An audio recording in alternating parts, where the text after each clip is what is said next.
Hello, and welcome to the Casino Tears podcast. I'm one of your hosts, 10 Ton is number one, and joining me as my co-host is the one and only Ed Robinson from Roll to Win Craps. If you want more info on our show, please visit our page at casinotears.com. On this week's episode, we discuss how Ed met 10 Ton, how Casino Tears came to be, why we play the game, how we discovered the game. We also touch on California craps, people passing out at the casino, basic differences about playing in Mississippi, and also why Ed's sister is to blame for him playing. Ed, What? how are you, sir? Are we doing it? Alabama? Ed, we are doing it. This is the first episode. This is our first attempt. Yeah. Hey, you know what you got to do first when you do your first episode, right? The shot? Well, we're going to do a little brown water toast to Mr. 10 Ton and Casino Tears. I like it. I'm drinking out of the Casino Tears mug right now. No, I'm doing good, man. It's good old chilly, damp weather in Alabama. Yeah, I'm sitting high atop the Las Vegas Strip right now. We're actually lucky because right across the street from me is the Cosmo, and their club was just going, and it was so loud I thought we were going to have to delay this recording again. But their club was loud? Oh, yeah, that club goes off. Like, I mean, you can hear it. You can hear it all throughout this building, but it just stopped. So perfect timing, Ed. I would not like that if I lived there because I like my sleep. Yeah, but there are a lot of other benefits to living here. So Ed, I don't know what we're going to talk about, but I got a bunch of subjects though that I'm just going to start asking about. We'll see how this goes. Because I do not know what you're going to talk about. No, So you got it planned out, and I don't have it planned out, Ed. That's the thing. I should actually plan this out a lot more. I'm gonna start planning this out a lot more. I think it's better this way. Well, I mean, we'll see. But listen, Ed, I'm blaming you for the reason why this podcast is even had that, how it even came into existence. I mean, it's kind of your fault. Why is it my fault, dude? Well, I mean, listen. So, the funny story is that we've only known each other technically for a little over 3 months. It was that's correct. It was like so we put this whole idea together in lightning speed time, and it would be faster, but somebody's dragging their feet off. Yeah, because my co-host is one of the most impatient people alive that I've found out. You're correct. But Ed, literally, this has come together. What I think the listeners don't know is that this has come together in a little over a month. And so how it happened is that Ed and I became friends online. And that's a whole story. But when we were on the phone in December, you mentioned, hey, you got a good radio voice. I think that was your quote. I think it was. Yeah. And then I'm like, I think that's all I needed to say. We're doing a podcast. And and you were game. And then all of a sudden, here we are, literally a month later. We've got everything set up. Website, Patreon page, you name it. And we're going merchandise. For it. Yep. We got merchandise. We got the Yo Adrian level. That's our basic level, dude. Did you like that? The Yo Adrian. Listen, I think if we can't laugh at ourselves, and that's a big reason I think why we're doing this. I mean, it is about laughter. We want everybody to laugh with us or laugh at us. I think that's going to be the funniest thing. That I think there's going to be a lot of people that are going to love to hate us or hate to love us, but I think we're the ones that are going to be just laughing at ourselves the most. Oh, yeah. So anyway, Ed, why? So I was just today when I got up, I was thinking, what should our first episode be about, and what should we talk about? And I was just I started thinking about why I play the game, or it's like somehow it's just become this game that I love. I think it's the best game in the casino. There is no other game for me. I'm not a slot player. I'm not a blackjack player. I just enjoy this game of craps just so thoroughly, and I can't get it out of my head. for years and years and years. So that's what I mean, I just really wanted to know, like, why do you play this game? It's where the party is. It's where the party is, man. I mean, everybody jumps up and down, shouts and screams, and has a blast at the craps table if it's a hot table, right? But honestly, I play it because I mean it's the only casino game that the participant has a direct uh, has the ability to direct the outcome of the game. Everything else is house manipulated. You don't get to spin the ball in the roulette wheel. You don't get to deal the cards or any of that kind of stuff, but you throw the dice. So each game of craps is, it's win or lose by the person throwing the dice. Yeah, you're right. I think it is the only game in the casino where you can actually touch the components. I mean, I guess you can touch the cards in blackjack, obviously. Well, you can touch them and look at them, but you don't get to deal them. Yeah, yeah, same. Yeah, you're right. I mean, here you have a major role in the outcome of this game. I mean, this is going to go already. This is going to go into a very, like, I guess, taboo topic of, you know, dice influence, which is probably the hot button topic in this whole community on whether it exists or not. Is there such thing as dice control? All of that stuff, which we're going to talk about at length. And I mean, and you know what, even on that subject, already just switching gears, I mean, that's why we're even talking, because so for a lot of people that don't know, and they should know, Ed, you have a YouTube channel called Roll to Win Craps. Yep. And that's how I discovered you on there. I don't know how. You showed up, you're wearing a cowboy hat. I'm like, who's Yep. this dude talking about shooting dice, talking about, dice influence. And you know what? It's rare that I'll reach out to someone on YouTube. You were one of the people, and it's only when I've watched a video that I've gone, oh, wow. That made me think hard about, a concept or what someone was doing with the game. Because at this point, you've been playing, I've been playing for over 30 years. Yeah. And I mean, you're double what I've been playing this game. So, you've seen the time at the table that you have is, incredible compared to what I have. And I have a lot. So just the fact that you made an impact on me as far as what you were talking about. It's something that I never thought about. And specifically regarding like dice influence and how you set your dice. And so that prompted me to really just pay attention. And then that's why I ended up emailing you. And then, you were foolish enough to respond. And then we started talking. But yeah, I mean, as far as like, I play the game the same reason. It is the most fun game in the casino. It's the game. Absolutely. It's the game where there is so much fun and I think positivity. It's more of a communal game than any other game in the casino. I mean, you could kind of say Baccarat is, maybe. I wouldn't. I've played Baccarat. There was nothing communal about that.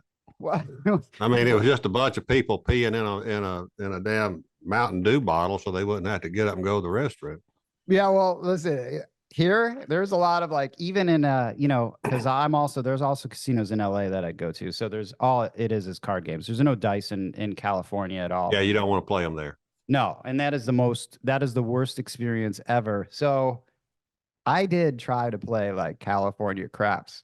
And that was so absolutely demoralizing, dude. When you could make a song called California Craps, right? Yeah, you probably could, and it would be. But so let me ask you a question about because I've never played it, don't intend to. Yeah. Okay. And I know the cards are laid out, and whatever you roll, that's the card they uncover. What if you roll a hard way? Ed, dude, I literally can't tell you what happened. All I remember was that I had no idea. I had no idea that that's how the game was played. So here I am. I drove to, I think it was to like, I think it was like Morongo somewhere. I drove to some casino, I think out in Palm Springs, a couple hours, and I was super excited. I'm like, oh man, I'm gonna play craps, right? Yeah. And yeah, you roll the dice, but then I'm like, I'm playing the game like, you know, it's it's an eight, That's a 10. right? It's a 10. And it's not. No, Then it's a then card. yeah, and then they have set cards that they're looking at, which so the dice determine the cards number, which then determine the The number that roll, you roll. Yeah. which is insane. And I'm like, okay, this sucks so No, bad. no. I asked you that, and I don't know how you brought it up or whatever, but I actually got an email today from a guy, one of the viewers, asking about California craps. And the only thing I could suggest was if they allowed hardway bets, just shoot for hardways. Because that's all I could Uh, think of you could do. Because I don't, I mean, yeah, it could still be a seven. Let's just say you rolled a hard eight and the card turned over and it was a seven. Well, do uh, they still play the hard eight? And I don't know. I don't know the answer to that question. Really don't care. yeah, I know. It doesn't matter. See, here's the thing. It doesn't matter what you roll. Like it doesn't matter because I think for that shooter, I think you have these cards that they've dealt, which now each die face, like a four now is a ace, which is then Yeah. I a mean, I different know it's number. crazy. Dude, it's insane. And it's like, and that's why this game is not big in California. And it's all has to do with, I think, the Native Americans and how, well, I think Vegas Well, it's the just, law. I yeah, think it's the law. it's not allowed. Yeah. That's why everybody drives from California to Nevada.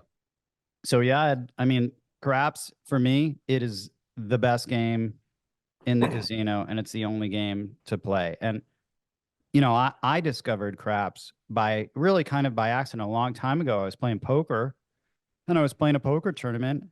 I walked up to a craps table, was watching it, and then 45 minutes later, and I won more money in that short amount of time than I did for 2 days of playing a poker tournament. And I'm like, I'm playing this game. This game is great. That's the best. I mean, I could go into this long diatribe about how I got started if you want me to. Ed, this is the first of probably 400 episodes. Be my This year. guest. Oh, yeah. We're going to try to do this once a week, Ed. That's the goal. That's the goal. Once a week, one episode a week. You Good. realize that there are not many podcasts even about craps. I think there were a few, they've come and gone. There's two that are out there, but I would say what would differentiate us from them is that I really don't think that I think they're more surface level craps versus where we plan on, or the space that we plan on occupying, which is really way more in-depth discussions on every aspect of this game. So, I mean, really doing deep dives into, like we said, DI, everything.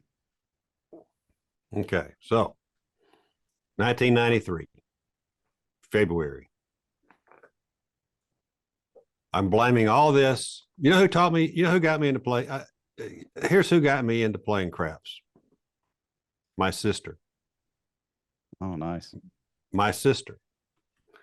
Um, I had never even set foot in a casino, and her husband, his best friend, and his best friend's sister, and I all get in a plane, and we're going on a ski trip to Tahoe. And not only had I never set foot in a freaking casino, I'd never been on a set of skis hardly but once. And that was probably 15 years prior to that. So anyway, I was like, what are we going to do when we get there? Well, we go to these casinos, and I'm like, I don't know how to play anything in a casino. I've never been to a casino. My brother-in-law gives me a book. Here, read this on the plane. Little paperback book. And it tells you about the different games from craps to baccarat to blackjack. I mean, I knew how to play 21. Everybody knows how to play 21 as a kid. We do it at home. But slots, this was back when slots were coins, actual coins in, and they clanked really loud when you come out, and how to pick a machine, all these stupid things that this guy put in the book. You need buckets, right? Yep. You need buckets. You carry around buckets when you hit a jackpot or anywhere you cash out. It goes clank, clank, clank, clank, clank, and then you got to scoop them up and put them in a bucket. Those are antiques now. Those are collectibles. Literally. Yeah, Those but that's all there was. That's all there was. And so I decided, well, if I play slots, I'm going to play 25-cent denomination, which that at that time, that was, a pretty good, denomination. I'm talking about 1993. So I read the book and I said, well, I know how to play blackjack and I know how streaky it is, but I don't know how to do the real good plays and the standard basic plays. And I was like, that's just too complicated. I don't want to fool with it. I'll learn that later. So I learned how to pick slots. And I said, I'm going to learn to play craps. The craps had the lowest house edge, they said in the book, and the best opportunities to win in the book. So we're at Tahoe, and I start going around first picking out slot machines. And we've got like dinner reservations. I think it's very first night. We got these big dinner reservations at some steakhouse at one of the casinos there. And I'm walking around and I pick a couple of slots, and all of a sudden they start going off and the shit starts dropping in the damn bucket in the thing, and they're clanking and clanking and clanking. And I'm like, how do I carry around, $500 in quarters or $1,000 in quarters? And somebody said, well, you got to they had these stacks of buckets. You had to get these stacks of buckets, and you get you a bucket and you start. Next thing I know, I'm walking around with like 4 buckets, and I was embarrassed. I was actually embarrassed. I was walking around with like 4 or 5 buckets, and I start giving buckets of quarters away because I didn't want to carry it. Yeah. Here, sister, take this one. Here, brother-in-law, take this one. Here, take this one. And so we're actually standing in line waiting to go in to eat. And I said, well, let me play this machine right here. There was one of those that was kind of down low, didn't have the thing up top where you stare at it. It was like you were playing at a little tabletop surface. Hell, I hit it for a bunch of quarters, and I was like, shit, I got to get rid of these quarters again. And start racking in them in a bucket and all that. We have a nice dinner. And then they go, okay, we're going to go play craps after dinner. I said, good, because I'm ready to learn. And I buy in, and I'm at stick right 3. My memory, as old as it is, says that we were at a Caesar's property, and it may have actually been a Caesar's in Tahoe back then. At least in my memory, that's what it was. Yeah. It was down from where, there's like 2 you can go through a tunnel or whatever to get in and out of. But this one was a little further on down the road a little ways. And so I buy in at stick right 3. And there was this Asian man to my left. And then there was a lady with him at stick left 1. And my sister was on the end with her brother-in-law and all that. And she's hollering and she's screaming. She's being a typical female at a craps table. I mean, she's just screaming and shouting, hollering at the dice, screaming at the top of her lungs. Here's the amazing part of this whole deal, because the dice were like way down on the left side of stick.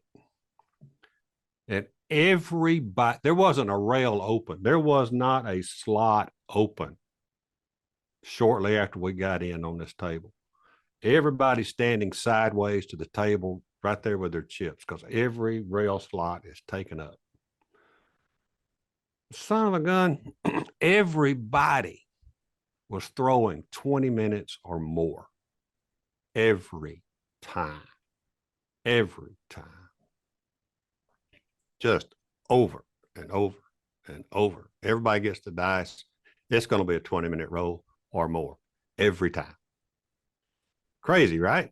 That's a hot table. Oh, that was my first table. Yep. That explains a lot, right? Yep. So they got you. They keep calling the Asian gentleman that was next to me. They keep calling his name out about his dinner reservation. And he would look at the pit boss or the box person and tell them to push him on down the line. Just push him back. They must have called his name 5 times. Dice come all the way around the table, and I had, even me, here I am, first time ever, I'm throwing for 20 minutes, and the stick man comes over there and he taps right in front of me, and he's like, "Don't you want a horn bet?" I said, "How much is a horn bet?" He says, $20. I said, "Here's 20. Give me a horn bet." Roll a 12. Never forget it. Roll a 12 right there on the spot. Nice. All right, I finally 7 out.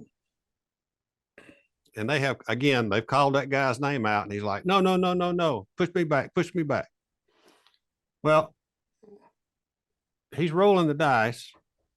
He's hitting numbers. And I'm doing stupid. I'm doing cum bets because I don't know any better, because that's what the book said. Of course. That's what the book said, right? Yeah. What book? Yeah. Exactly. Yeah. I don't even remember the name of the book. But so the stick man gathers the dice down on the other end and brings them down to his right to put in front of the guy. And guess what? He ain't standing there anymore. He's laying flat of his freaking back on the casino floor. My first table. I got a guy dying at the table. I mean, literally dying at the table. He needed to eat something, didn't he? I don't know if he went. I don't know if he went in. I don't know if it was a blood sugar thing. He might have been diabetic, whatever. I don't know. But he's not even conscious. He's laying flat of his back. His hands are over his arm. All of his chips are still sitting in the rail. Well, that causes a little bit of an issue for the table because, they got a medical emergency and they got a hot table. Yeah, that guy is dedicated, though. Yeah. He sold me. So dedicated to the game. I mean, so is he okay? No. Did he live? I don't know. I don't know if he lived or not. I honestly don't. They just wheel him away, keep it going. Yeah, they put him on. All of a sudden, I mean, there's like 14 paramedics showing up. They've stopped the game completely, and he's in the middle of a roll. They've stopped the game completely. They're picking his ass up and setting him on a gurney, putting oxygen on his. I mean, they're doing all this stuff to this guy, pumping him full. They're doing an IV, and they got an oxygen mask on him, and they haul him out. Mm-hmm. He's gone. Yeah. And then so the stick man says, "Who's going to finish the roll?" Guess who finished the roll? The woman that was with him did not go with him to the hospital. She stayed on the table. Yeah. And she goes, I will finish his roll. I will finish his roll. From that night on, I was like, if a guy is willing to die at this table, I am sold. I mean, I am in. Yeah. Which led to me ultimately playing the next day for 18 solid hours. But that's a tale for another day. I mean, that's a long session. I'm assuming though, you walked out of there with money in order. I mean, you have that first time when you actually taste that victory. Yeah. And we're talking about $2 minimum bet tables too. We're not talking about $5 tables. We're not talking about $10 tables. We're talking about, in fact, during the day, I think there were dollar minimum bet tables. Damn. Yeah. That is, in 1993. Yeah. No, I didn't. Things have changed in 30 years. I didn't even know what gambling was back then. You know what though, that with a guy passing out, you'd be surprised that I mean, that's happened. I mean, I've seen that multiple times. I was at Wynn, last year, and all of a sudden, I'm playing craps. I like Encore. Encore is one of my favorite casinos, by the way.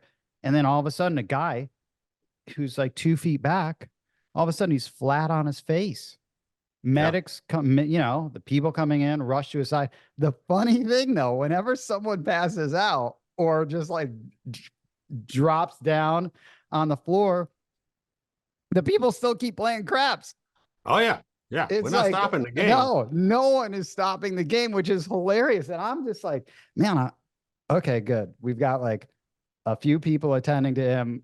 We can get back to the game, which is kind of crazy when you think about it, because you don't It know is if this crazy, guy's but dead. that's craps. Yeah. I guess that's all the casino games. I don't know, but I don't play them that much. So, and So, you're in a city where you're going to see those weird things like that happen.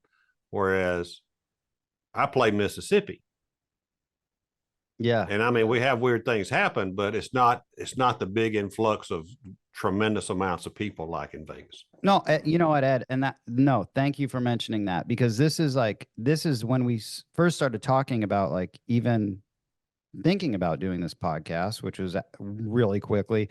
The What's different about what we're going to do is that the podcast now, it's usually like two people that are very similar that are going and playing craps in Vegas, usually maybe a couple other places, but mostly it's in Vegas, and it's that sort of experience. With you and I, the nice thing is that you're in Alabama, but your home casinos, I guess you'd say, are going to be Biloxi and then Tunica, Correct. right? Yeah. And then Yeah. Yeah.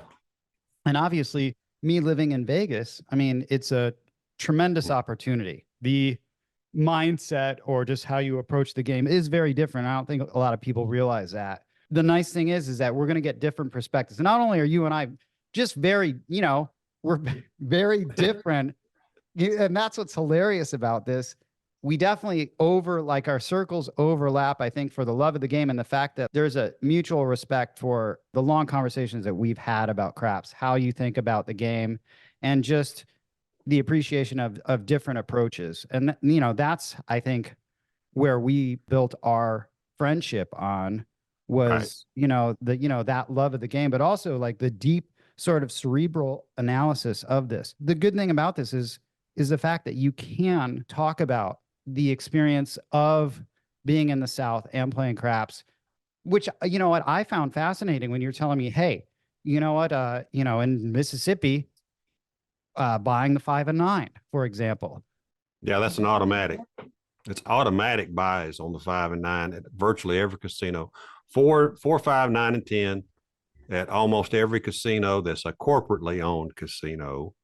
They're going to have automatic buys. You pay your VIG on the win, not up front. That's important to a player.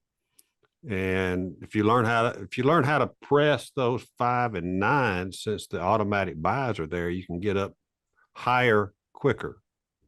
Yeah. What other, I mean, are there any other, like, I guess you'd say, like, big differences between in just some of the basics between the games there and Vegas? Because all of my playing, 99% of my playing has been in Vegas for our 15 years. Except, I mean, here and there I've gone into, some Detroit casinos, which, that was a bummer. But even downtown where I don't like to play, I was at Binion's. I was stoked to go down and play at the Horseshoe. They made me, you have to pay the VIG up front on the Yeah, 4 and 10. that's typical Vegas. Listen, man, that's a no-go for me. That is an absolute deal breaker, having to pay that. And then you couldn't control dealer bets there as well, which was also a bummer for me. So, I mean, just those two simple things caused me to, I'm just never going back and playing there. Having to prepay that sucks. Yeah. Well, the only thing I can say that's different. I mean, I go to Vegas. I haven't been to Vegas in about 3 years. I It's might gonna go be this year. it's gonna be I might go fun when you this come year. out here. Yeah, I got a reason to come now. Yep. Because otherwise, I just drive 4 or 5 hours and I'm there for a weekend and enjoy myself, come back. So it's not really a tourist trip. I always consider it really more of a business trip when I go. But if you go down to the coast in Biloxi, you got the ocean. Now it's not the best beaches. Katrina kind of messed all that up.